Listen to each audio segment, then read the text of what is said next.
All right. Welcome, everyone.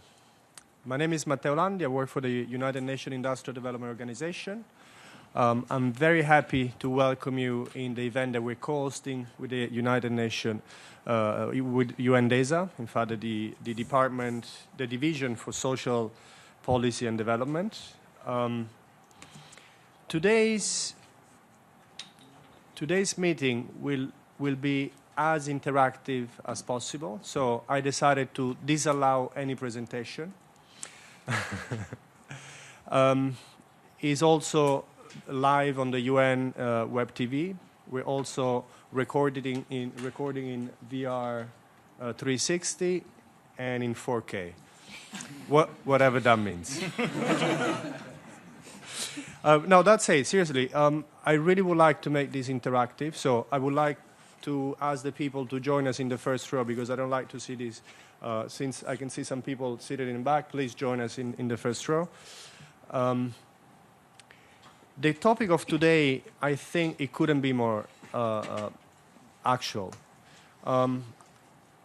UNIDO and the UN organization are looking finally with an interest eye to the impact that social entrepreneurs are creating in their community. I believe, and I think that you can join me in that there is so much more that we can do. There is so much more attention that we can pay to social entrepreneurs. But I also think that technology and technological advancement is providing us a great platform and a great opportunity to really not only acknowledge, but recognize, support, and foster the impact that social entrepreneurs, and indeed most specifically young social entrepreneurs, are doing in their communities. Today's panel, as you can see, is very rich. I'm very happy to see that it's quite gender balanced. It's very rich in the sense that we have expertise from the UN system, but we also have young social entrepreneurs. We have youth-led organization. We have large private sector. We also have the civil society. And we were hoping to have also some government representative, but I understand they're being caught up in other bilateral meetings. So they say they will join us as soon as humanly possible. For me, it's really an honor to moderate this event, because I think, and this is 1 year that we're trying to bring this narrative, this discourse in the UN system, how, as I say, the importance of and the role that young people, young social entrepreneurs are playing, particularly in their community. But what we would like to discuss and bring out today is the impact that they do in the community and the linkage with the SDG. I think that the SDG narrative is becoming very predominant in our daily life. There is no one day that I wake up without thinking which SDG we're gonna achieve today. But most importantly, there is the new technologies, and specifically blockchain technology and the use of cryptocurrency, can really allow a better recognition, a better support, and possibly a better financial support or cryptocurrency support to the social entrepreneurs. So today we're going to discuss 3 elements. First of all, how we can recognize, support, acknowledge, and foster the social young entrepreneurs in their community. How we can use the blockchain technology to allow that, and possibly discussing how cryptocurrency could be used and applied in this endeavor. As I said, it's a very rich panel, but before we move to the panelists, I will ask Makiko Tagashira from UNDESA to make an opening remarks.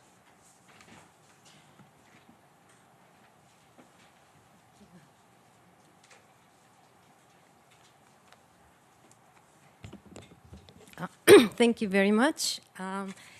I am going to make a statement on behalf of Ms. Daniela Vaz, Director of the Division for Social Policy and Development of DESA. She unfortunately won't be able to participate due to a conflicting schedule. But before I making a statement, I just want to, I'm working for the UN for a long time, and so therefore I'm not young. However, I have a 17-year and a 20-year son. So through them, I kind of know what's going on with the youth. My son, the 20 years old, bought Bitcoin 2 or 3 years ago, but he sold it.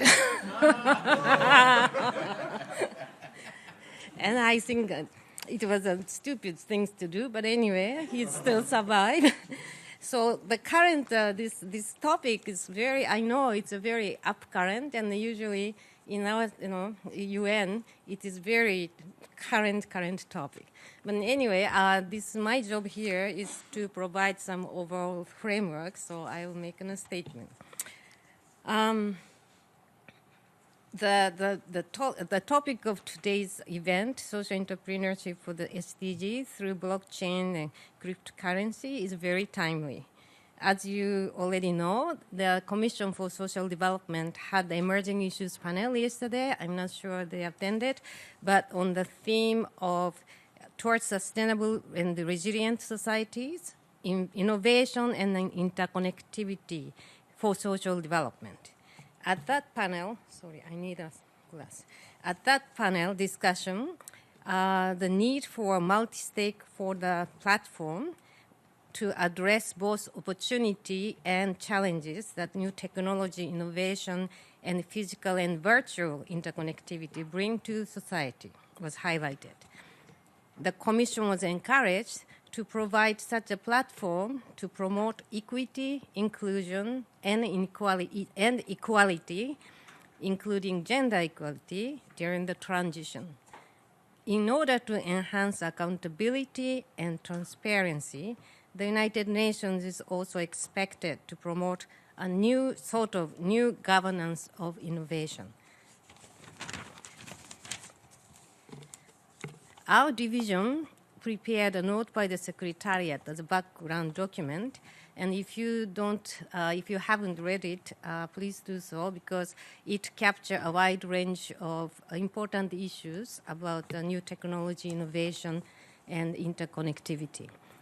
Some highlights is important messages. Technological innovation bring benefits to society by advancing social progress and enhancing standards of living for many, including people living in poverty, rural and remote areas, or in vulnerable situations. At the same time, however, we need to identify and examine potential risks they might pose to society. Social policy plays a critical role in assisting people better equipped to cope with societal changes, while also safeguarding those who are negatively affected, so that current and future technological advances serve to create inclusive and resilient societies. And here, focus on a little bit of youth. Through the UN system's work on youth, in the recent decades, we have witnessed an evolution and emergency of new technologies. The current generation of young people currently stands at 1.2 billion, which is 15 to 24 years old, are the first beneficiary of technological innovation and digital transformation, which enable them to connect with other regions, countries, cities, or communities. Young people are important change agents, and they are increasingly harnessing emerging technologies, including blockchain and cryptocurrencies. As a result, they are turning the trajectory of social entrepreneurship into the tool of support development and accumulate social capital and contribute to build a resilient and sustainable society. However, a lack of financial resources and unequal access to services, opportunities continue to expand the digital divide. They are also facing unprecedented challenges such as rising underemployment, potential job loss, or precariousness due to automation and artificial intelligence. social entrepreneurship has changed this status quo, ushering in a new generation of innovators, leaders, and youth-led social enterprises. Government, civil society, and the private sector and other stakeholders need to rethink the way we engage with young people in dealing with emerging economies and enable them to access ICT and digital platforms to further incentivize youth social entrepreneurships for sustainable development. With the right support, young people can leverage blockchain technology, cryptocurrency, and artificial intelligence as a mechanism to enable SDG-focused enterprises. So I'll stop here, and I'm here to more like to listen to other panelists and then also young people to learn the most current topic. Thank you very much.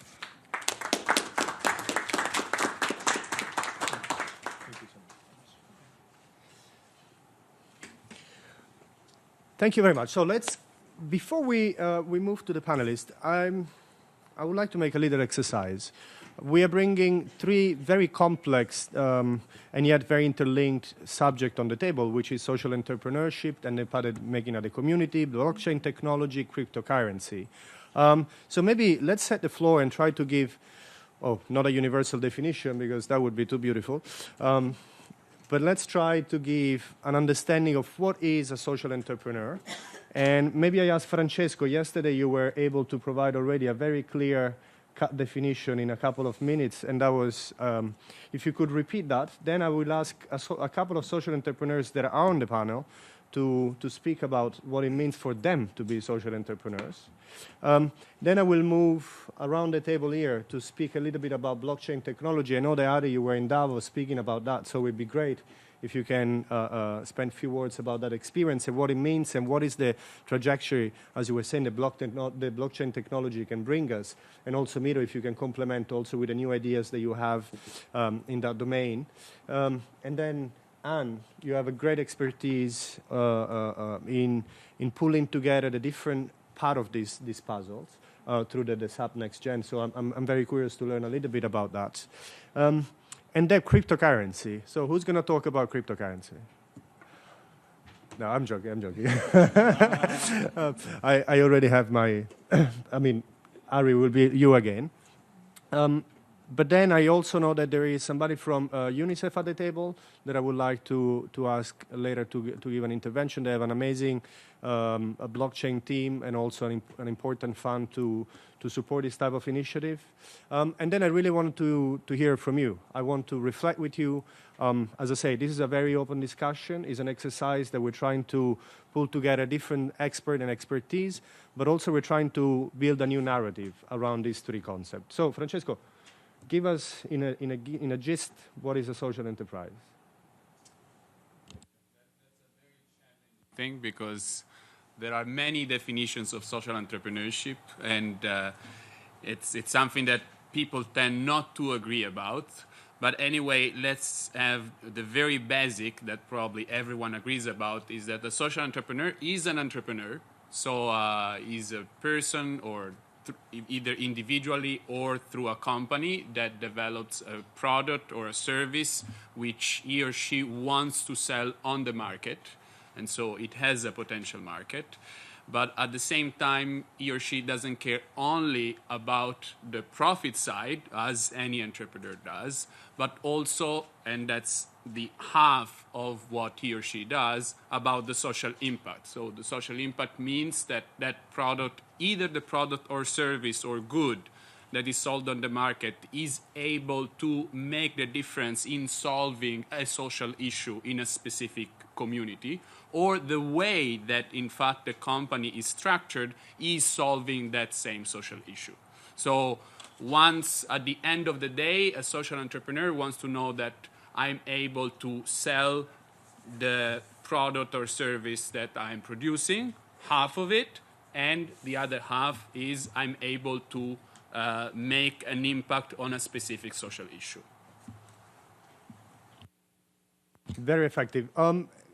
Can I ask anybody else in the room if you would agree with this definition of social entrepreneurs? Kelly. Yes, in one sentence, basically, social entrepreneurs build businesses to solve global issues or problems. I think there will be an interesting debate down the road that is social entrepreneurship its own cohort, or is that just the future of entrepreneurship and business, where we are using the resources available to solve the global challenges that we see? It's very interesting that you bring this topic, because I wanted to say social entrepreneurship could be the changing paradigm that we see in modern societies. Like businesses or the current business outset is demonstrating that there are some loopholes in the system. And maybe this loophole can be filled very, very productively, if you allow me this word, through social entrepreneurs. I see that you're nodding very... Because I know that you have quite some experience in that, but also maybe I left you, the only person I didn't introduce, is the president of ISEC, and is also a good brother of mine, Abdo. We've been together for the past 2 days in every possible event that we can think of. It's like a fifth engagement together. So it's good to see you again. Yeah, appreciate it. Yeah, please. Also, continuing on the discussion on social entrepreneurship, but also, there's global youth-led movements and youth-led associations like ISEC that are doing an incredible impact at the community. But I sense that this impact is not quite well recorded yet, it's not quite acknowledged yet, and possibly is quite not supported yet. Yeah. Just like Matteo was mentioning, so first of all, my name is Abdo. It's an honor to be here with you today on this panel. We've been talking for the past couple of days also about an idea where, as young people, we're very dynamic, very energetic. We want to go out there, create an impact, build enterprises. Everyone wants to be their own boss. Everyone wants to work in freelance. Everyone wants to work remotely. Give me work from home days, etc. Let's check. Who started an enterprise? There you go. Yeah. Who would love to work remotely, just travel the world and work via laptop? Yeah. I'm wondering why not everybody raised their hand. Some people like to settle. some people like to settle. But yeah, so I think since that is the narrative of our current generation, or a generation of young people that is emerging, what we're looking for, or what we're looking at as an organization, is how can we capture that energy and make sure that instead of trying to fight the narrative or shape ourselves around the narrative, to be able to use that energy and utilize it in a manner that is extremely progressive, that enables us to find new solutions for long-standing problems. And one thing that Matteo just touched upon, which is a big problem that we've been facing for a long time now in the development sector, is M&E, monitoring and evaluation. Everyone wants to create an impact. Everyone says we're making an impact here, impact there, but how can we quantify it, make sure that we're capable of measuring short, long-term impact, and giving that ability to do monitoring and evaluation at points in time to the beneficiary, where the beneficiary would even report upon what is the kind of impact that is being generated or created for them.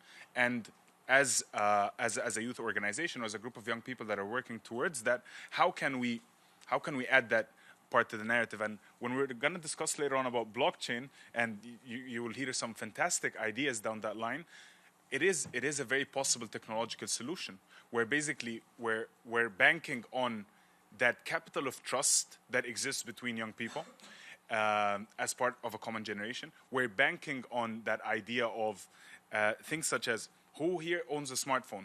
If you own a smartphone, raise your hand. And two hands if you have two. If you have third generation internet or any form of internet on your smartphone, raise your hand. And it goes down that line. So how can we leverage these existing resources to create a solution for the problem? And that's the whole idea behind how we can use blockchain and such technological solutions through existing resources to change a narrative that has been long-standing for a while now. And I'm not going to claim that we're experts in that, but we're exploring. And that's the beauty of what we do a lot of times as young people. We go out there, we explore, because we're not afraid to fail. And then we learn, you stand up again, and you move forward. Please, if any of the other panelists wants to jump in, feel free to do so. But you touch upon one very critical element, that is impact evaluation. And I know that you've been working quite extensively on that.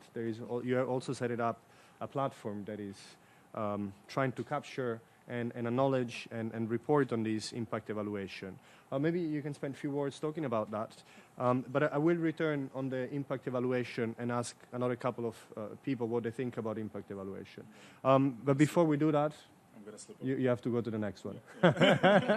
Thank you for being with us, Abdo. Thank you so much. Thank you. Appreciate it. Kelly. Hi, everyone. My name is Kelly Lavelle. My work specializes in bridging the gap between business and youth, so often on millennial activation and engagement and youth-led innovation or job creation. Over the past couple of years, to my colleague's point, right now I find it's very fragmented, especially when you look at an evaluation and monitoring. When you're tracking actions, usually we are looking at isolated boxes where one organization is tracking and measuring their impact, and then a different organization is using a different benchmarking system and measuring it differently and very loosely, and some are using it subjectively and just having people report and say, I planted 5 trees on the weekend. Did I actually do it? We really don't know, but we're reporting some of these things. And so the results are very skewed, and you have this generation of young people who are very passionate about making an impact and are getting involved in volunteering, social enterprise projects, not only to make an impact, but it's also helping develop their careers and get the experience they need.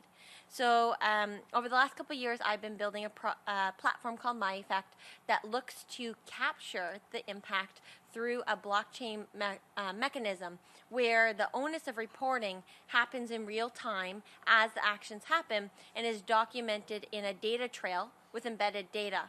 So when an employer, a potential educator, goes to a youth's profile and looks at a skill or a social achievement, you can see the data trail and all the things they did to make that impact. So we're adding in that trust and authentication to impact tracking.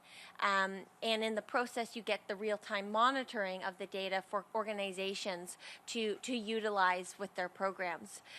So I think that my colleagues will have some more things to say on the topic of the applications. But really, I think the problem that we're solving here is creating a system that allows for data flow between not just a holding house of the organization, but allowing the user, the beneficiary, as my colleague had mentioned, to take that data with them and use their achievement and share their impact as they need with the stakeholders that are relevant. So I'll pass it on to my colleagues, but happy to discuss further.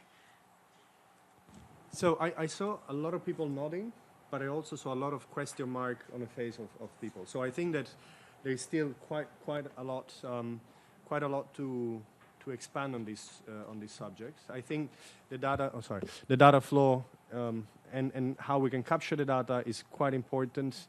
The trust issue is also a great element, and certainly the benchmarking. But the new technology, or the use of new technology, it can certainly help us in doing this exercise. So let me pass to Anne, because I also know that SAP is quite great in data and also in impact analysis. Maybe you can talk a little bit of what you guys are doing in this domain. Yeah. I need to turn on here. So sorry. Yeah. Thank you. So I'm going to both address the conversation about definition of social entrepreneurship and about the trust. So I'm Anne, and I work for SAP. SAP is one of the world's biggest enterprise software companies. It's from Germany, and it's in 180 countries around the world. And as I assume, have a lot of great social entrepreneurs in the room, and a lot of youth is represented here, I want to explain a little bit before I reply to the question about the fact that I'm representing a company like that has a huge impact in the way that, if you look at SAP, more than 365,000 companies are running SAP. 76% of all business transactions in the world is run via the SAP system.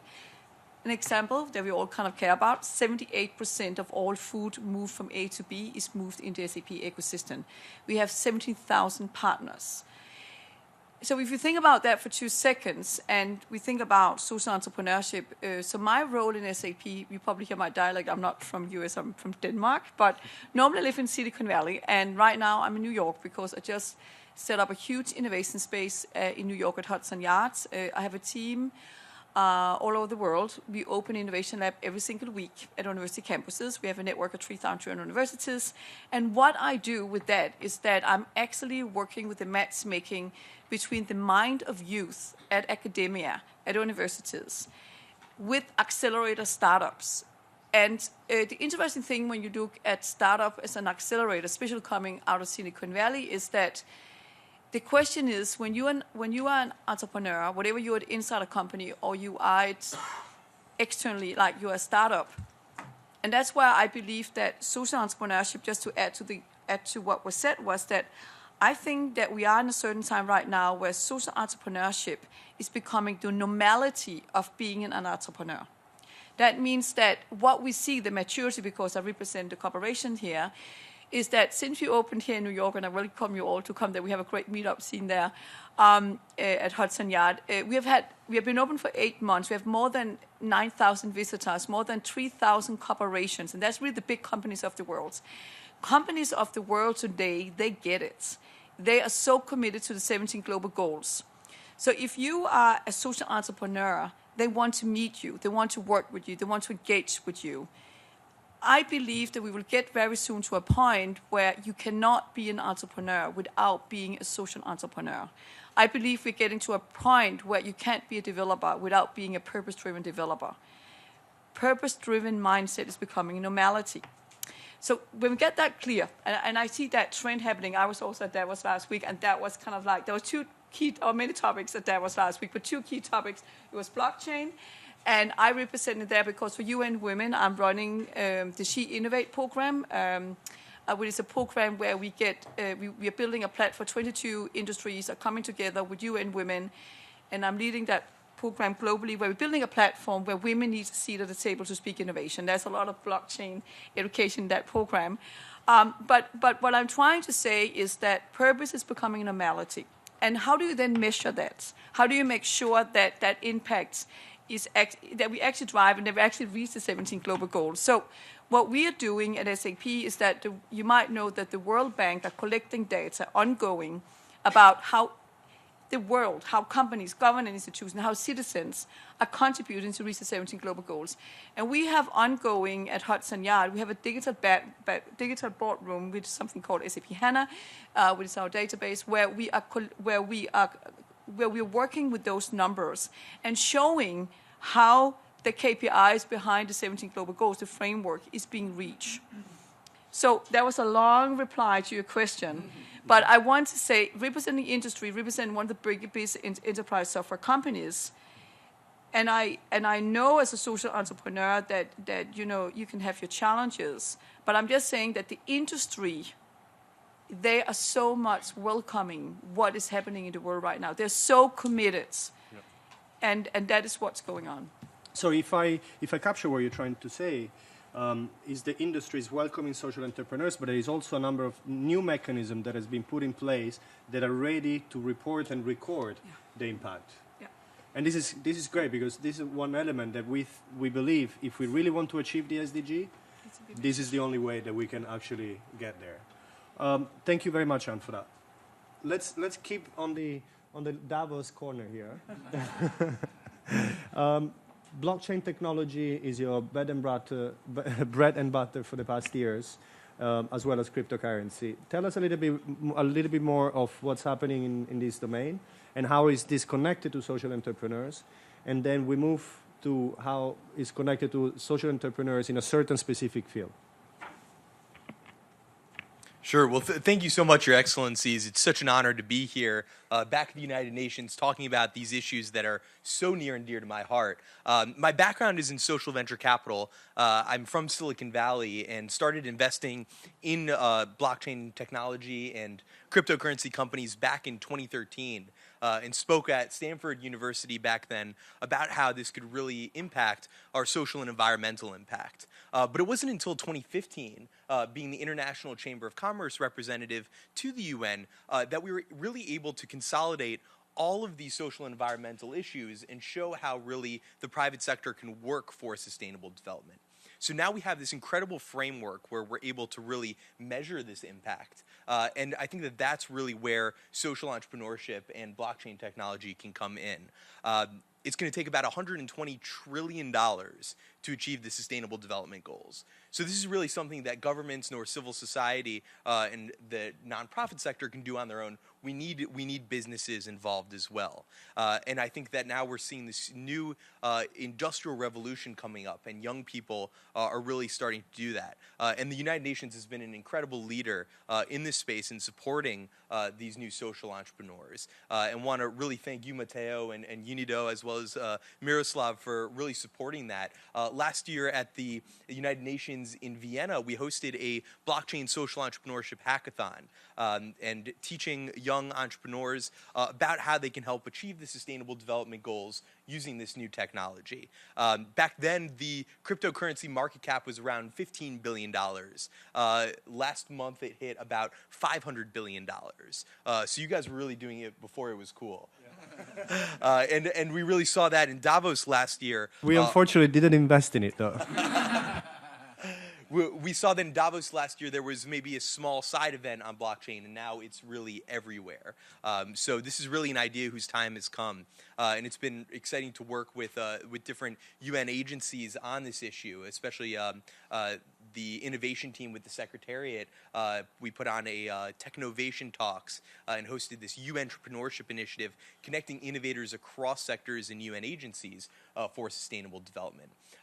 But I think the exciting thing about blockchain technology is really this idea of a distributed public ledger, this idea that we can have a new database. I call it just the future of software for those that don't know about it. And it's really a system where we can have complete accountability, security, transparency, and really limiting the barriers to entry to transacting value. So they call it the Internet of Value. What the Internet has done for information, blockchain is really now able to do with the physical world. And one issue area and case study I'd love to share briefly with all of you is a company that I've been working with since March of last year. We hosted another hackathon at the UN Plaza, really inspired by that event. And the company that was created out of this is called Moeda, which means coin in Portuguese. And from there, we designed a crypto credit union, a peer-to-peer microfinance platform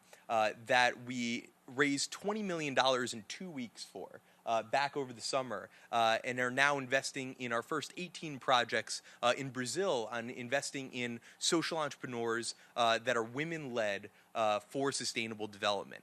And so with this blockchain technology, we're looking at how we can measure exactly how they're working for the SDGs on this distributed public ledger, and then with a crypto credit union with this currency that can be traded and invested in internationally.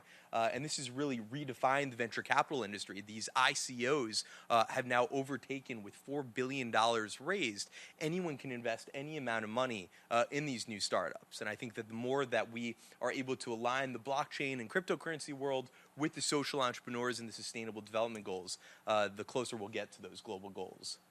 Thank you. Before that, before I let you ask him, you spoke about the Internet of Value, and I think it's a beautiful definition. Can you provide a practical example? Because so we can understand, we can visualize it. Absolutely. I think an exciting use case here at the UN, the World Food Program, is using the Ethereum blockchain to issue food aid.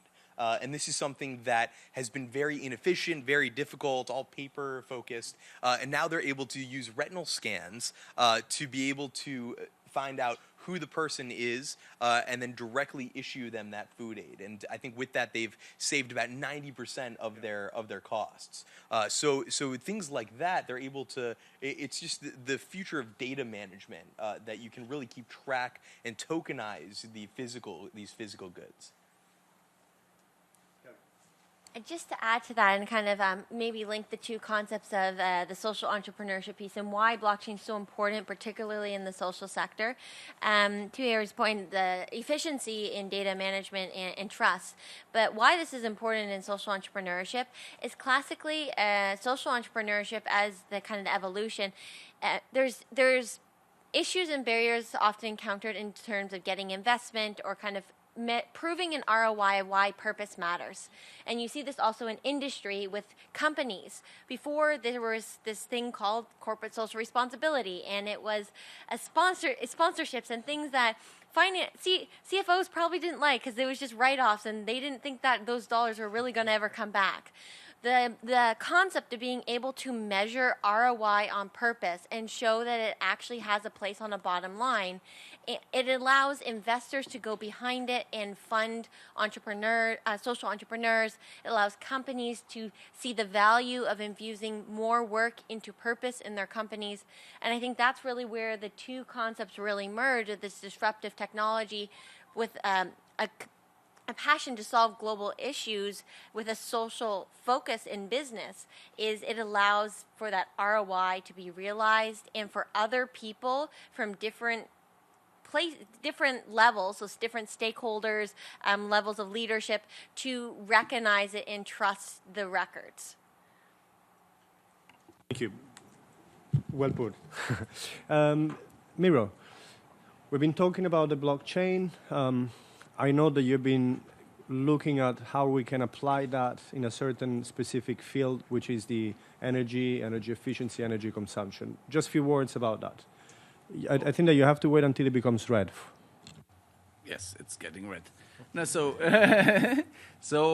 welcome everybody. My name is Miroslav Polzer. I'm the CEO of the International Association for the Advancement of Innovative Approaches to Global Challenges.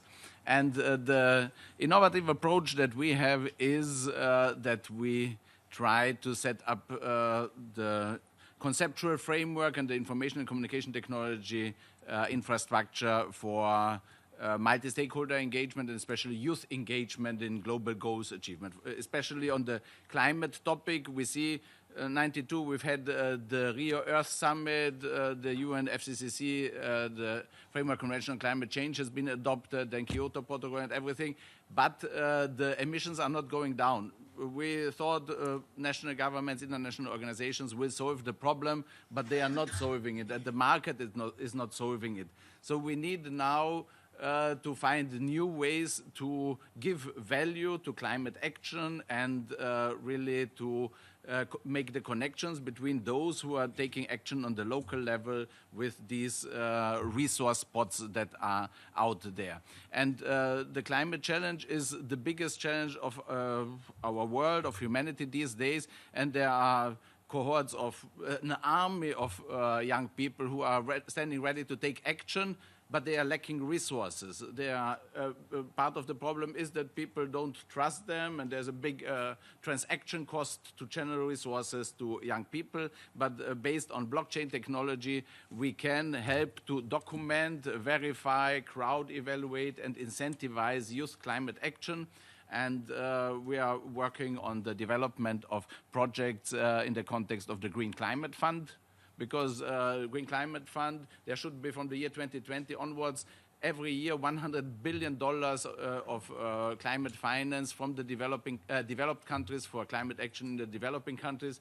And we are now trying to build the bridge that really, and the transaction platform and Agenda 2030 marketplace, which equips these micro climate entrepreneurs, micro sustainable energy entrepreneurs with certified SDGs impact, which is then bundled and connected and sold to these pots of funding, be it the Green Climate Fund, Global Philanthropy Funding, carbon tax revenue funds, and other forms of resource mobilization. And we hope that we can connect it also with SAP information systems, because if it will be really become, if we find the standards that can then be used already with established companies, and also corporate social responsibility programs of companies could buy this certified impact from these young micro climate entrepreneurs, and things like this are our plan, and we will have activities also in May in Vienna.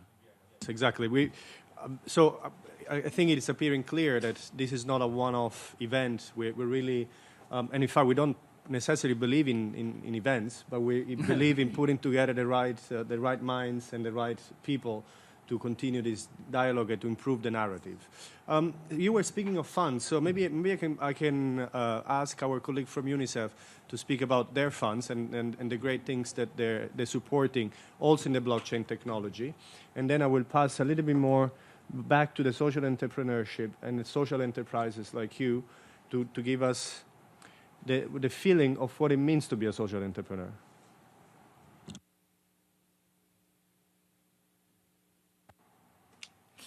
Thanks, Matteo. So, hi, my name is Sunita. I work at the Office of Innovation at UNICEF just across the street, and my role is actually specifically to manage our innovation fund.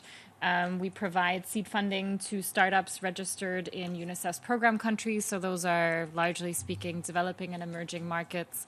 And basically we work with those startups over the course of 12 months, providing them seed funding, but also technical assistance, as well as connections to networks, follow-on funding, and kind of technical expertise that the team provides in product development and user testing. So the fund focuses on frontier technologies. So we really look at technology areas that we see are commercially booming. So industries that have $100 billion market caps, obviously blockchain, artificial intelligence, UAVs and drones, virtual reality. So really the kinds of technology sectors that we're seeing growing exponentially in the commercial sector, and where we see that they have the potential to affect 1 billion people's lives. So, and where that potential maybe hasn't really been tested or realized yet.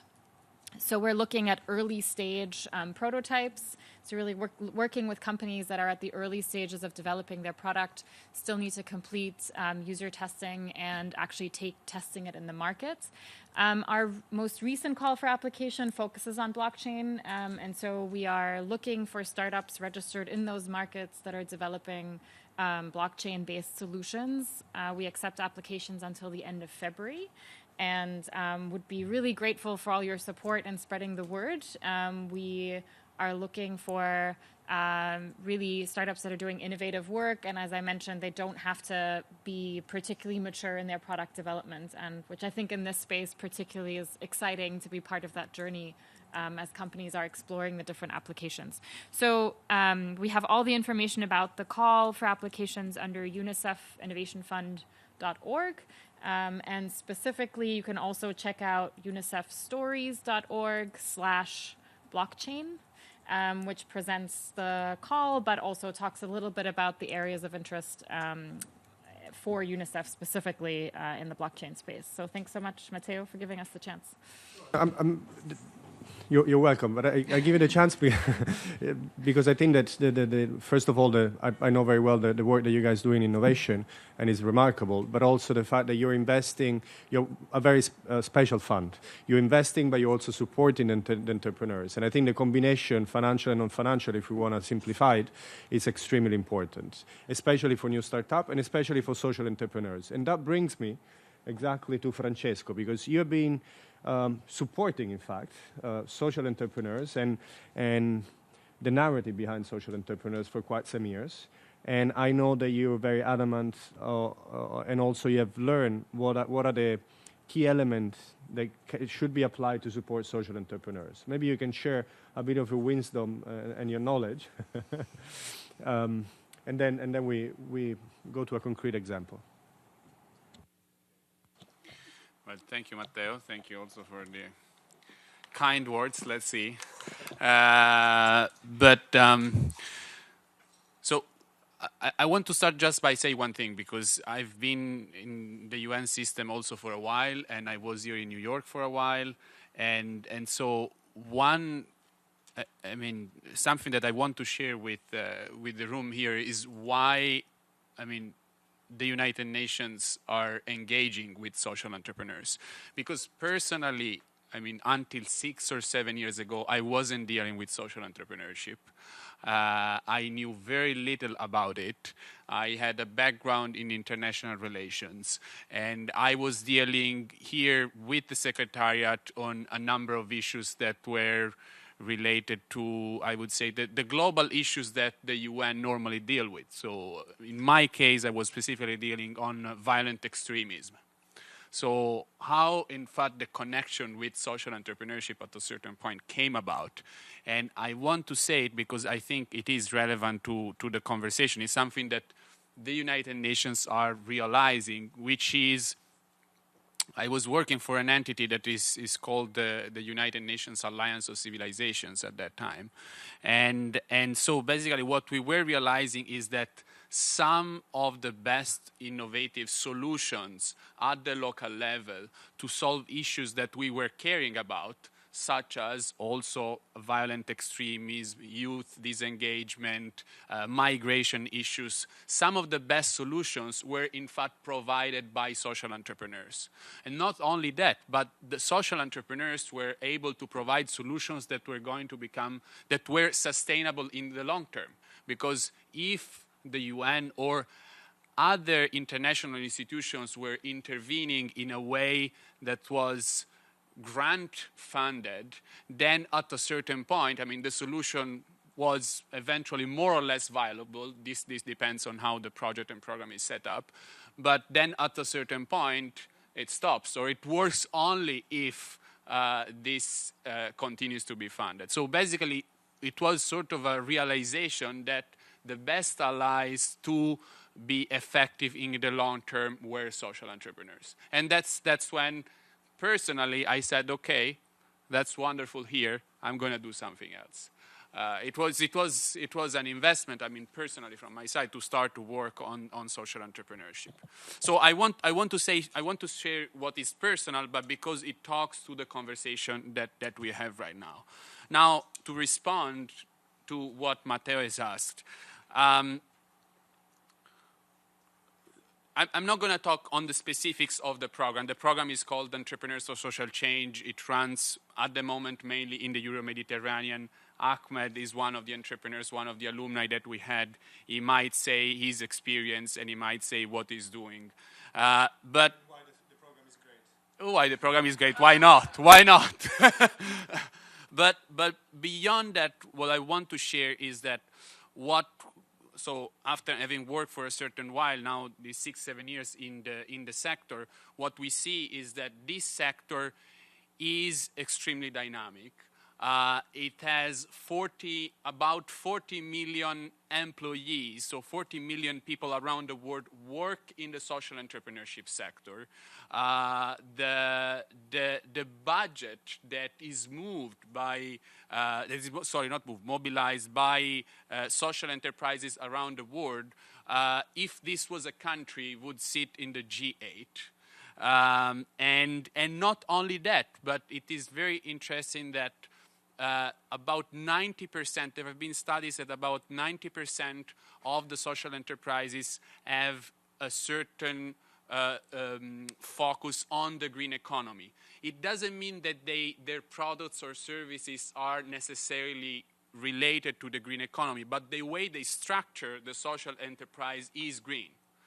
And there have been other studies that say that in social entrepreneurship, globally, so regardless of where social entrepreneurs operate, about half of them are women and half of them are men.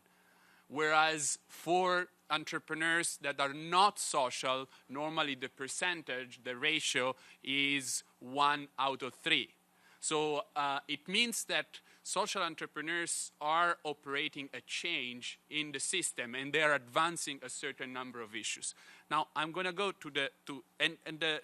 well, I had another point, but I want to be short. The last thing I want to say is that, okay, all this is true, and that's wonderful, and we have been coming to this realization. However, we also have to be very honest because, unfortunately, the relevance of social entrepreneurs is still very, very small. Just talking here at the United Nations, I mean, I'm sorry in a way to be so honest, but I think I can. So when the General Assembly meets in September, I mean, is are the topics that social entrepreneurs bringing out at the center of those meetings? No. Not yet. Countries, not yet. We're working on it. But yeah, but that's what I want to share is this sense of urgency that concerns all of us, regardless of the role that each one of us has. And so there is an issue that is there. The last thing I want to share is that the number of countries that have a policy framework which facilitates for social entrepreneurs to operate is very, very small. Most of the countries in the world, they don't have a legislation. They don't have a taxation system. They don't have systems that allow investors to, in fact, invest directly in social enterprises. I just want to share an anecdote which I think is interesting. The last month, one of the efforts that we are doing right now, because people like Ahmed are asking us to do it, is we have great potential as social enterprises. You are able, through the program, to bring us up to a certain stage, but then we cannot scale from, let's say, the 1 million size to the 10 or 100 million size. So we want to compete. There is a social entrepreneur from Albania. She produces furniture that is green, and she employs marginalized people. She says, I could be a potential competitor with IKEA, but I don't have access to the investments that are going to bring me to that stage. So what personally I've been doing, I've been meeting investors that basically help me to understand how do we build the system so to bridge that gap. And it was amazing because some of these investors I've met, I mean, I was thinking, I don't come from that world, it's going to be very difficult for me to meet them. I mean, even just to have a meeting, to sit down. And in fact, it was the opposite. They were very open. But investors, they are also, I mean, I remember one of these guys I met, he said, okay, we have 30 minutes. First 5 minutes, you are going to tell me who you are and what is your background, and then we are going to do the business. So it's very quick. So they want things that are very actionable. So are we, and it was difficult because honestly, the system that we are in is not so actionable to be on. Right? So that's another challenge we have. I live with this, and I leave it probably to Ahmed to say a little bit more. Thank you. And I think that you touched upon a very important element, which is the importance and the recognition that social entrepreneurs should receive, because the numbers that you quoted are just growing exponentially every year. In fact, those were 2017 number, or 2016, 17. I think that they're growing, as I said, exponentially. And the second element is that, yes, we are the UN. We've been trying and pushing for the recognition and the acknowledgement, but it's still a long way to go. But I trust that the good work and putting together all these type of panelists and this type of energy behind it could actually make an impact. So I will go to Ahmed as soon as your microphone becomes red, because otherwise it doesn't work. It's warming up, I guess.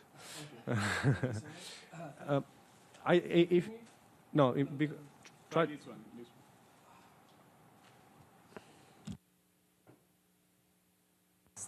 No? All right, I will jump.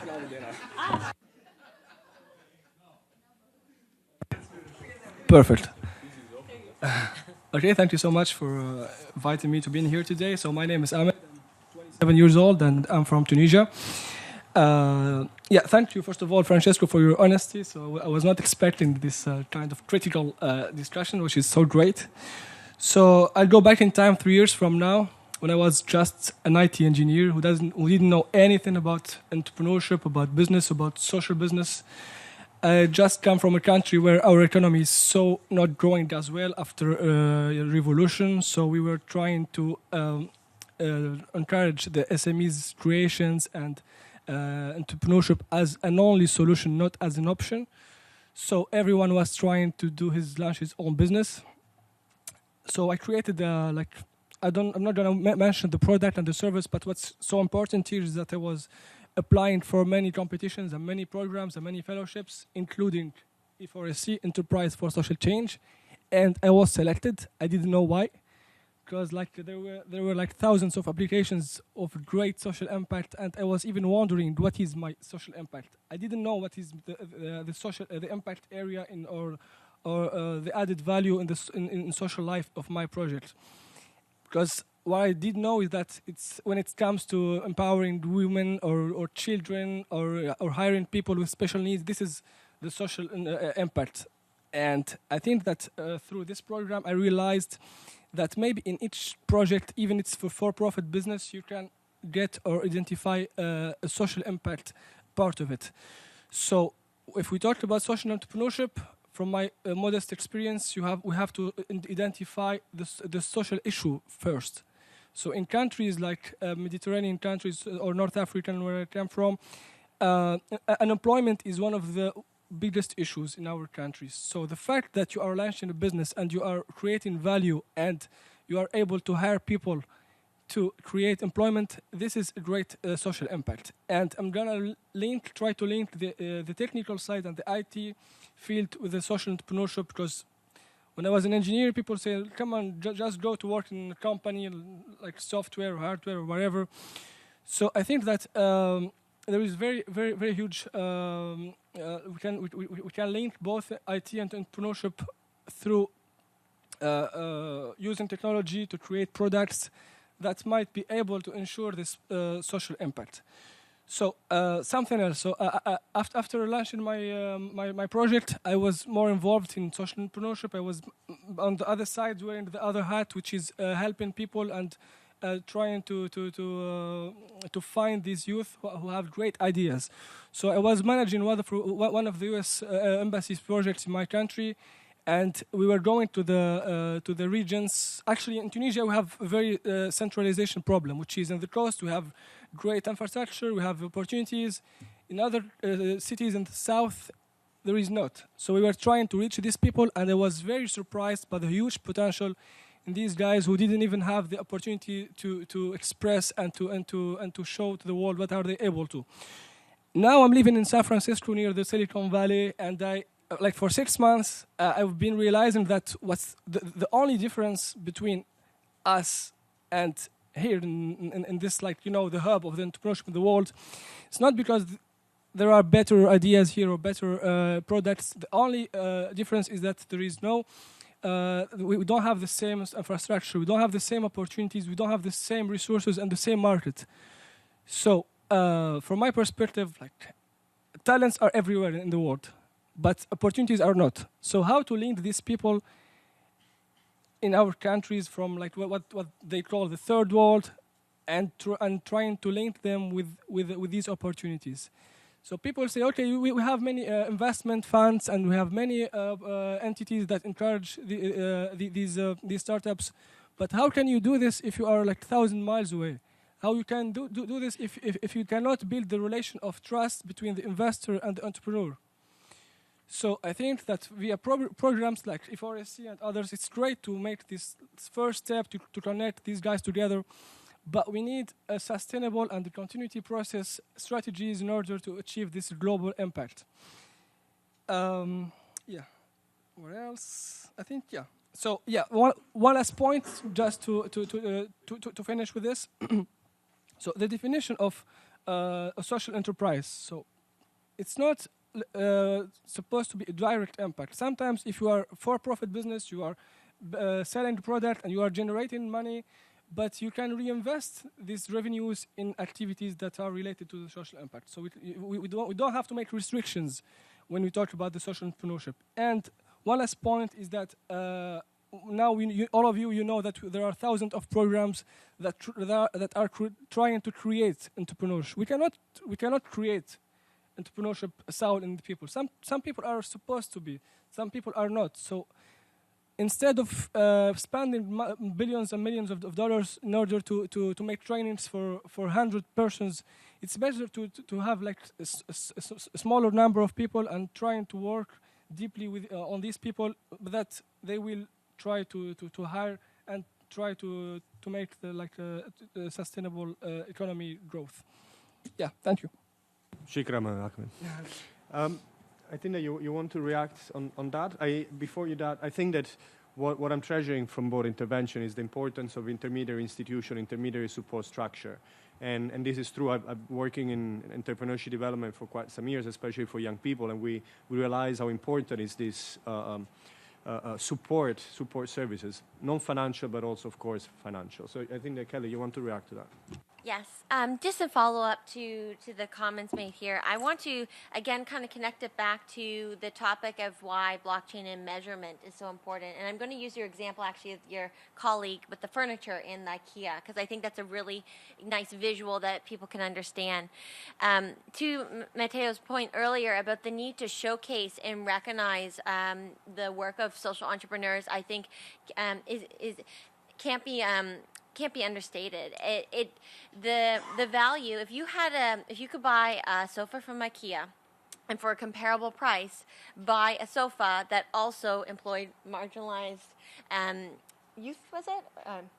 No, people outside the labor market. Okay, Yeah. outside the labor market, and it's eco-friendly, which would you pick? You would probably pick the other one because it has purpose. It has more value. Impact adds value into a product, just like if you were to add more bells and whistles to a product or make it sleeker looking for a car. It's the same. It adds value to a consumer, and that value has been acknowledged. In Unilever's most recent 2017 consumer report, they stated that there was over $1 trillion worth of opportunity for companies that were able to measure and express their sustainability to consumers. Over 90% globally will switch to a brand associated with a good cause if comparable in product quality. But the problem is that we are not, there's no central measurement system to recognize the work of one social entrepreneur over another. And this is where blockchain and the topics here really come into play. It levels the playing field. It allows social entrepreneurs to quantify that value and express and share that value to a consumer in the market, to an investor. It allows them to play in the market and access opportunities that right now, because those stories are not as easily shown unless I was to speak to the founder or learn about it, and because it's very subjective. What I consider impacts for climate action may be different to someone else. There's a lack of trust. So I think that's really where blockchain and this technology can come into play, is leveling that playing field. Absolutely, thank you. And yeah, Anne. So I would like to give an additional perspective about being an entrepreneur. The classical entrepreneur create a business and are collecting money and investment into it, and they start a business. But the trend we see now is that when companies were doing innovation, they did innovation in-house. Now a lot of innovation is actually happening by that you crowdsource out. Actually, you matchmake with startups. So part of what I do with SAP Next Gen is that I build a global platform where I'm matchmaking startups with the corporates.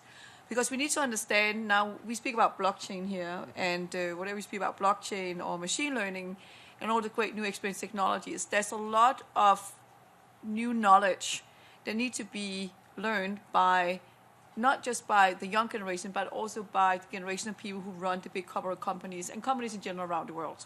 Yeah. So the trend we see right now, why I think that the social entrepreneur is going, I don't know, maybe I'm just a very optimistic person, but I just see that it will be extremely successful because the corporate world right now, the way they innovate is by matchmaking with startups. So when you are a startup today, you can actually do many things. You can, and often I like what you pointed out, that being a startup, often startups, they're not just startup one time, they keep up coming up with great ideas. And it's actually more the process of coming up with great ideas than actually running the company. So what we see right now is that this whole matchmaking between corporations and startup is becoming an industry on its own. Mm-hmm. And this is where many big corporate companies, they begin to ask the question, when I select you as a startup, I want you to be the social entrepreneur, have the right impact. Because big corporate companies around the world, they really focus on the 17 global goals. If you go into the site where you can see which company is supporting 17 global goals, this is increasing hour by hour, day by day. right? So therefore, the social entrepreneurship is, for me, as I said when I talked earlier, is becoming for me a normality. When I pick a startup, when I team up with a startup, when I create a startup, I do it with the right mindset. I do it because I want to support the 17 global goals. So that's why I'm very optimistic about that. Companies, whatever you want to be an independent company or whatever you want to be bought up by another company, is that the thing about social entrepreneurship is what is expected of you. Just like I expect of you to be a purposeful data science, a purposeful developer. Yeah. Might have comment Thank you. also. Let me give, so we have 10 minutes to go.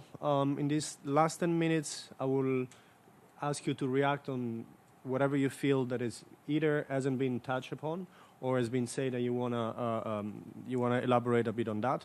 And I want to leave the last 5 minutes to engage our audience, because you've been so patient and, you know, judging from your face is also very interested on the subject. And maybe the last couple of minutes to wrap up and highlight some points of the discussion. So anybody that wants to, Ari, you. I really would like to open it to questions, but I also really want to say that so much of this has to do also with the idea of impact investing, that we all have the ability, by being investors, by just spending money, we get to make those choices and we get to be impact investors. Also would love to mention something, social innovation that the UNICEF group is doing, and please correct me if I'm wrong, but with that, they're able to use blockchain in having these private keys sign off on expenses. So in an effort to create more transparency and accountability within internal work in the governmental space, I think that that's an also incredible use of blockchain technology that you all have pioneered. So thanks. And I just want to say, the last word from my side is that, again, I'm just a very optimistic person, but for the last few years, I have seen, and I represent like the corporate world here, and have this global team and all this great many customers around SAP, I have seen the commitment to the 17 global goals, the openness to do crowdsourcing, to do hackathon code jams, to match-make with startups, to work with all the new great technologies. This is accelerating in a speed that I don't even know what to say about it. So I am so optimistic that we will make it. We will change the world. We will reach the 17 global goals. And social entrepreneurship, purpose-driven innovation, when you do a digital transformation, you don't just do a digital transformation, do a purpose-driven digital transformation. It is becoming what you do. So it will change. Everything we talk about here, it's all the hope we have for it, it will be fulfilled. This could be easily the closing words. I will repeat it later. Please. And just to add on that too, taking the youth perspective as well as we look to the next generation of innovation, in working with young people, I will say that naturally there's innate mindset when young people pursue a business or start it, where social entrepreneurship is embedded in their business. They don't. I've met so many millennial and young entrepreneurs that they are doing a social enterprise, but they don't classify themselves as social entrepreneurs because to them, impact is innately on the bottom line. That purpose is embedded in. So when looking at social entrepreneurship, I would like to kind of lead with that lens of, it is becoming the future of business. That purpose does have value. Disruptive technology gives you a way to quantify that value, make it more tangible for maybe older systems to play in the game. But this evolution of purpose is certainly there. And then I wanted to just, on the final point too, of like, some people who may be watching may be like, well, not everyone's going to be an entrepreneur. We can't have everyone starting businesses. And I would say that as we look to the future of work and the impact of things like disruptive technology and things, you're seeing that entrepreneurship is becoming more of a mindset and a skill set, which can be transferable internally for corporate innovation as well as externally. So I would just recommend that we don't confuse being a founder with being with pursuing entrepreneurship. I do think entrepreneurship is transferable in a lot of contexts. I personally couldn't agree more, and I would like to link that with the creation of value, because the Internet of Value, as you call it, it will be based on this value creation type of entrepreneurs, which is not necessarily founders, but are people that are creating value through an entrepreneurial mindset and applying their entrepreneurial skill. Miro, Francesco, or Ahmed, if you're okay, I will, I will open for the floor. We have a question over there. Second, third. Let me take these first three. Fourth. If you can be so kind to wait until it becomes red, and then introduce yourself before the question. Thanks. Me? Okay. Yes, my name is Mohammed Faraz, and I'm representing Millennium Campus Network. It's a youth organization based in Boston, and we train. We are actually also developing a curricula to train young student leaders on how to become social entrepreneurs. And one thing that we realized is that social entrepreneurship is different from system entrepreneurship, and the biggest impact we saw was from system entrepreneurs. Civil rights movement was not a social enterprise. The anti-apartheid movement was a system. Were system entrepreneurs, and I mean, coming from a background, like I had an experience of working briefly with the largest social enterprise in the world, the Aga Khan Foundation in Pakistan. Even then, I realized that it's deeply, all of these are deeply political issues, and what we are missing here is that we are depoliticizing poverty.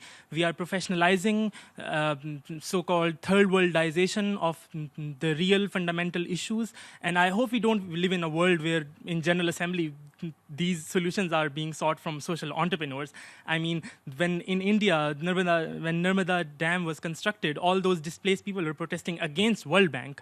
So World Bank will give funding to social entrepreneurs to then solve problems for the people who are protesting against World Bank. I mean, entrepreneurship is ultimately about business and profit. So these are, I mean, the politics of poverty and development. I think what is exactly the point? Because frankly speaking, I understood this difference between systemic entrepreneurship and social entrepreneurship, but then it got a little bit blurred. You support social entrepreneurship or not so much? It wasn't clear to me. System entrepreneurship. System entrepreneurship it's fine. Point taken. Thank you very much. Yep. My name is Emmanuel. I'm from Nigeria. So when you were speaking, you mentioned that in the world today there's 1.2 billion young people, and 90% of them are from Africa. And I'm from Nigeria, where before 2030, Nigeria will be the third largest country in the world. I have an issue because my question is, when it comes to trying to come up with solutions as entrepreneurs, like it's very, very difficult in Africa to bring the government on board. And as social entrepreneurs, problem solvers, we have a lot of these ideas. I'm here today because I believe that there are little to no systems in Africa. And I believe that the blockchain technology can help provide those systems. That's why I'm here today. But I have these ideas, but what's the next thing to do? Like, where do you go to seek help? Like, where are the assistants? Like, I'm a bit confused about that. You go online and there's so much online and you get confused, like, which direction do you take? Who do you meet? Who do you speak to? So, I've heard from the representative from UNICEF, I've heard from you, and I guess you can shed more light. I think it's a very pertinent question. I will ask both social entrepreneurs to respond to that. Maybe they're the best placed person to respond to that. But first, let me take the others, and then... Yeah. Bonjour tout le monde. Hi, I'm Dominique from Canada. So I run an organization called the Youth Climate Lab, and we're an incubator for pilot projects on climate policy, but also on climate entrepreneurship. So I have a question, actually, I think touching on Ahmed's point, on defining social impact. One of the projects we're working on is actually trying to build up a network of entrepreneurs who have a climate application to their initiatives. And we're trying to better understand the challenges that those types of entrepreneurs face. And in doing that, we're also putting together a global ecosystem map for climate entrepreneurship, so different opportunities and such that are offered to them. What we found with some of the people we're interacting with is actually the difficulty in defining the social impact. So we have one startup in New Zealand who was working on a materials-based company, and their they thought they had a climate application, but they didn't have the resources or support to actually define the reductions in greenhouse gas emissions, because that accounting in itself can be very technical. There's another startup that was working on batteries, and it's actually a friend of mine who's hoping to make millions, extending the life of iPhone batteries. It was after talking with people in the climate world that there's an application, of course, in renewable energy storage. So my question is, what kind of support and efforts are needed to actually support the startups and entrepreneurs to define their social impact, and as such join in on SDG action? Okay. So I take just for a second the role of moderator because he had to step out for a second. Maybe we take 2 more questions because we don't have then too much time. So I see one question there and then another one on the back. Please. My name is Sagar. I'm representing Plant for the Planet.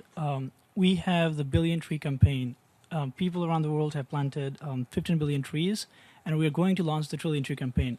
But the idea of blockchain sounds really awesome, because here you can ensure trust and know what's going on with a system of nodes where you can track back what's going on. And I think it is a great technology that we can leverage to keep a record of these trees that's being planted worldwide. This March, we're trying to launch the Trillion Tree campaign, and I would like to know from all of you, who've been engaged in this industry, how we can use this technology, because we have a network of 60,000 children and youth around the world, and on top of that, we want to reach more people, and if blockchain can really help us do that, I would like all of you to get engaged in this. Okay, one more maybe. Let's get those 2, but be very quick. Hi, I'm also from Plan for the Planet. Sagar covered most of our important points, and I'm really looking forward to answer to that. But just adding a bit more on another sector of work that we follow is in the climate negotiations, and where blockchain actually stands when we talk about climate finance. So there was a remark made from the other side of the room that are we depoliticizing the entire thing? I don't think it is correct, because if you look at what was mandated as a consensus in Paris Agreement, Article 6, Paragraph 7, 8, 9, they talk about market and non-market mechanisms to accelerate climate finance. And UNFCCC Secretariat in July recognized the potential of blockchain technology. So I see the point in that. And I mean, I won't go into specifics, but there are things like clean energy trading or accelerating climate finance in a very distributed way. And if you look at what is emerging in Bitcoin has its, one of the base technologies that is operating in Bitcoin has been the blockchain. And I do see its potential in moving forward. I mean, if any of our experts would be willing to elaborate a little more, on towards that aspect on climate finance. And again, financing doesn't really go from World Bank directly to the smaller scale projects, because World Bank doesn't sponsor NGOs, they sponsor governments. So it's also a matter of transparency, which is under the rule book that is being made for Paris Agreement. How are we ensuring transparencies? And if you see notes from Bonn APA sessions, they have blockchain mentioned somewhere in brackets, and they're trying to get it into the text of the final rule book. So I'm curious to hear what your thoughts are on that, and how are we, can we have a global consensus? Because Paris rule book is coming out in Katowice. Can we sneak in some text that refers to blockchain, or, or something similar, or distributed networks for finance? And we can do the lobbying. I mean, youngos are here to do that lobbying needed. Thank you. So, yeah. I think that the question was very clear, and judging by the velocity of the nodding, I think that they have a positive answer to that. I think there is another question over there. Please. Just wait until it becomes red. Yeah. Yes, very quick question. Wondering if these blockchain solutions could benefit other marginalized groups beyond youth, such as indigenous people, persons with disabilities, migrants, refugees. So what are the implications of this tech innovation on other marginalized groups? Thank you. Thank you very much for all the questions. Let me start from ladies first. Okay, so I'll try and address some of the questions in order. The first I think that was coming up was between the first two. First, great to connect with a fellow Canadian. Was about resources and how to get started for startups. So I actually know a lot of young African entrepreneurs and innovators, and there's actually incredible tech talent and innovation coming out of Africa. And I think to your point of yes, there's some barriers in terms of getting government support for that innovation, and I think where that comes down to the blockchain and using a distributed system is it allows you to access resources beyond established systems. It takes away that system, so to speak, and allows you to access financing from people that are looking for the impact of your venture, and allows you to get exposure for what you're doing, perhaps beyond necessarily your local community. So I think that would be why there would be applications to a platform like this, is allowing you to showcase and access beyond the limitations of established systems. The second point, I believe, too, was you had a project, so you're the trillion trees, and what are tools available to actually act on this now? As mentioned at the beginning of the presentation, we actually have a platform built tailored to millennials and in youth, but it can be used elsewhere, where you can track the number of trees planted, the volunteer hours, all of that impact, and start to compile those into impact resumes for your young people that participate, so they can share out the applications, the skills and such that they develop in a way that employers or educators, when they look at it, they can see that record and start to actually see that as a micro-credential or add some trust behind those. So I can support you with that if you want to talk after. And then the last question, how can it help others other than youth? Most certainly it can. I think youth is just a lens to look at it with some of the issues, but I've had conversations with, for instance, supporting new Canadians who don't have experience, because they can go into community service learning and social entrepreneurship and build up that experience. And the blockchain and the technology gives them a way to recognize and, again, give a micro-credential or trust factor to that experience. So certainly it can apply.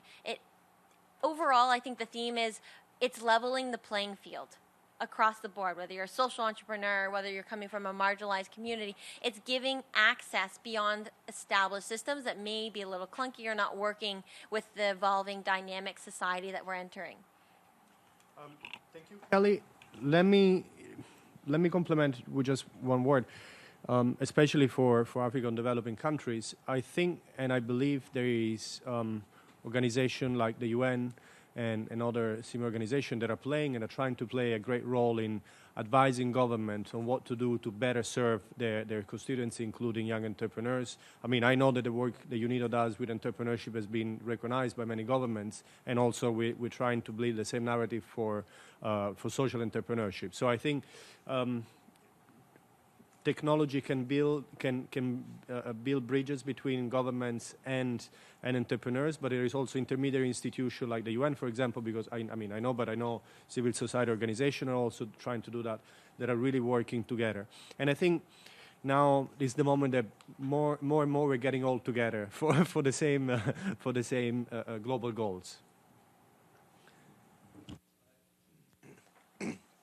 Very, very quickly, we'd love to respond to these great questions. I absolutely agree and think that this type of technology, this movement of social entrepreneurship needs to be fully inclusive to all these different groups. And I think that having that lens of youth and gender equality is really going to be something that can really move the needle forward on these issues. And would love to incorporate this language of blockchain and distributed public ledgers into our systems. I think that why stop at a trillion trees? Why not have a quintillion trees? I think would be great. And you can measure that all on the blockchain. You can issue your fundraising through blockchain technology.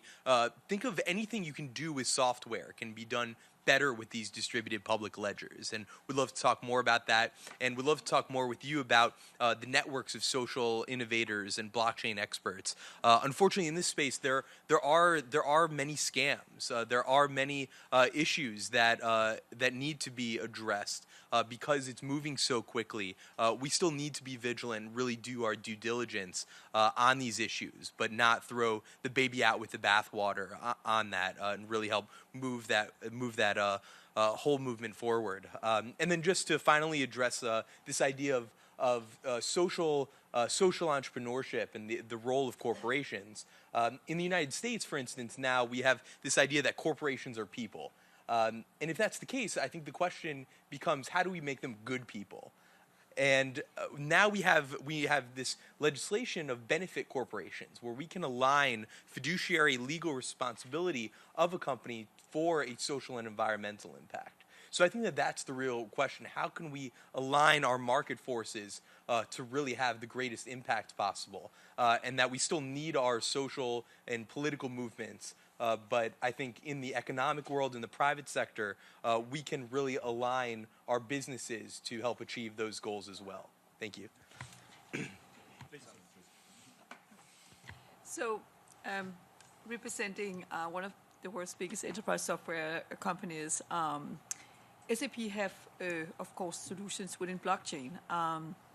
So the technology, and we do work, of course, with blockchain with many of our clients, and we work a lot with social entrepreneurs and startups and all over the world.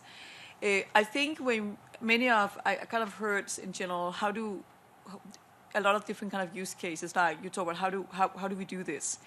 And so what I do in SAP is that I build the biggest global innovation purpose network in the SAP ecosystem, and I just explained that it's a very, very big ecosystem. And this is a platform where you have access to learning material. It's an access where you have access to the technology. It is an access where you have access to get mentoring, be part of mentoring to be your startup. It's an access to resources. All the Next 10 labs that I'm setting up one every week is places where you can come and work, and many of them are at university campuses. But I think what is very, very, and I keep on coming back to this, is that to really be able to scale this, I tell you, the industry really need this so badly. They really need the minds of youth, the mind of young people. And that's why I see that universities are right now changing to become, I believe, the biggest, best playground in the world for exploring, in this case, if we talk about blockchain and the mindset of young people. But how do you then get started? How do you become successful? I think it's very important that you're figuring out, because to your point, there's so many opportunities out there that team up with great big corporate companies, or go into your local community and get engaged into the blockchain communities, what is going on. For the women in the room here with the She Innovates, we have a dedicated initiative around expensive technologies and women, and it's no matter where you are in the world as a woman, access to virtual trainings and mentorship and so on. But I think it's a big world here, and you can get lost around this. So be very specific about what is your dream, what is your passion, what are you going to do with blockchain? Who are you going to do with? What are you going to do with it, right? Yeah. Thank you, Anne. Before I give you the floor, let me give the floor for a last remark from Ahmed, because he has a plan to catch. Thank you. I will fastly and shortly answer your question, Dominique, about how to help and what to do for these young entrepreneurs to make their goals. So for me and from my modest experience, the best thing is to work more on their persons and on their entrepreneurship skills more even than their projects. Because all of you, we know that the rate of successful startups is so low. Even in Silicon Valley, you know this. Like even less than 2% can do it to the seed funding or to the VC stage. So the percentage of failure is much more than succeeding, right? So in this case, it's better to work on their business skills, how to solve the conflict management, the stress management, how to solve their problems more than their project's problems. Because if they don't do it this time, they can do it. They can learn from their current problems and try to make it better for the following time. Thank you so much. I have to. It's called the funder disease. Yeah. Thank you very much. Thank you. You have the floor. Yeah, so I would like 2 points to make. One point is that for this technological innovation, blockchain, cryptocurrencies to really develop its full potential, there is also a need to have accompanying social innovation. And already the concept of social entrepreneurship is a conceptual social innovation. And these new business models are social innovations. But another social innovation, an institutional innovation is, that we need is that a multi-stakeholder partnership that will combine the global and the local level. Because if social entrepreneurs are contributing to global goals, then they need to be connected with global resources, be it knowledge, technology, financial resources, and everything. So we are working on this with our organization in partnership with UNIDO and other partners in the GLOCHA multi-stakeholder partnership. And the other thing, the other point that I would like to come back is that this energy transition towards renewable energy, Paris Agreement implementation, this is the biggest business opportunity of our times. And if we have these social entrepreneurship models which look at the co-benefits of climate action, co-benefits of sustainable energy and energy action and entrepreneurship, and connect this with the available resources, then we will create jobs for young people. It will be so many positive effects, and it's really a reason for hope. And on the 14th of May, there's in Vienna the Vienna Energy Forum at the UN in Vienna, and probably on the 15th, we will have an event about sustainable energy entrepreneurship and blockchain, and where we'll also develop the projects for the Green Climate Fund, and those who are expertise in this field are welcome to join us. So stay tuned. Yeah. Thank you. Francesco, one last word from you, and then we will wrap up. Sorry for being a little bit over time. Yeah, well, I mean, I think so many things have already been addressed. I just want to say one word to our friend. I don't remember your name. Faraz. Okay. So because you were mentioning, I mean, there are political issues, and so basically not everything can be solved by social entrepreneurs. I agree. It's true. I mean, social entrepreneurs are one thing. I think what you were talking about were really, I wouldn't call them entrepreneurs. Martin Luther King wasn't an entrepreneur. I don't know what was his business. I mean, yes, if he was trying to make money with that, probably would have made lots of money, but that was not his focus. So political issues, I mean, political issues at a very large scale are still going to be there. I would say, the only thing that I would say, it is possible. I mean, in a case of the dam, you mentioned the dam, and I know nothing about the dam that you mentioned, but it is possible that social entrepreneurs, if a social entrepreneur is going to build such a dam, probably he or she is going to be aware of the issues of the local population. So in that sense, I think that allowing social entrepreneurs to grow and to scale at a certain point, in those cases, they might address social issues as well as the profitable ones. So in that sense, that might be helpful. But political issues will always be there. Thank you. I feel that we were able to respond pretty soundly to all your questions and remarks. I have noted down four main points. I mean, first of all, we are recognizing there has been a change in paradigm, that we live in an entrepreneurial generation that is also supported by the new industrial revolution, that is pushed by young people, and this is beautiful, and this is, as Anne said, give us a lot of hope for the foreseeable future.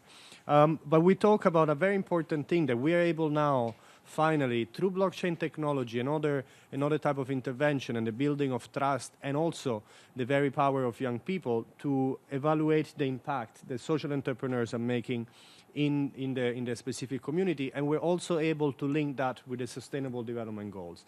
And we knew with the Internet of Value and the new impact investment and this very rich wealth of funds that is available, we will be able very shortly to see this connection between the impact in the ground, the SDG, and the money. The last point is that the UN system has to recognize, more than it does at the moment, the value that is created at the community level by entrepreneurs and social entrepreneurs and by young people. So we call upon the UN, therefore our own self, to do better in that regards.